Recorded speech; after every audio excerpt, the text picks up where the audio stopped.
பாத்தீங்கன்னா கட்சியில தொடங்கி வந்து 50 லட்சம் வாக்காளர்கள் இருக்காங்கன்னு சொல்லியிருக்காங்க. 50 லட்சம் உறுப்பினர் இருக்காங்க எங்க சொல்லியிருக்காங்க. இப்ப அந்த 50 லட்சம் உறுப்பினர்களும் வந்து பாத்தீங்கன்னா எல்லாமே வந்து ஓட்டா மாறுமா?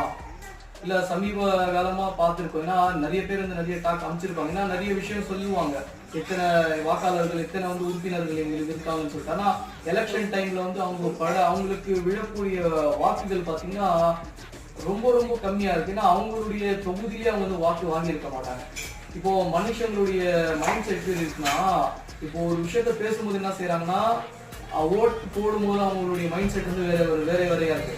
இப்போ ஜாதி, மதம், இனம், மொழி அந்த அந்த வழியில நீங்க எந்த மதத்தை பின்பற்றக்கூடியவங்களா இருக்கட்டும், எந்த ஜாதியை பின்பற்றக்கூடியவங்களா இருக்கட்டும், எந்த இனம் அந்த எதை சார்ந்தவங்களா இருந்தாலும் ஓட்டுன்ற போடக்கூடிய விஷயத்துல வந்து பாத்தீங்கன்னா மக்கள் வந்து கெட்டிக்காரங்களா இருக்காங்க. ஏன்னா அவங்க ஓட்டு போடும்போது சிந்திச்சுதான் ஓட்டு போடுறாங்க.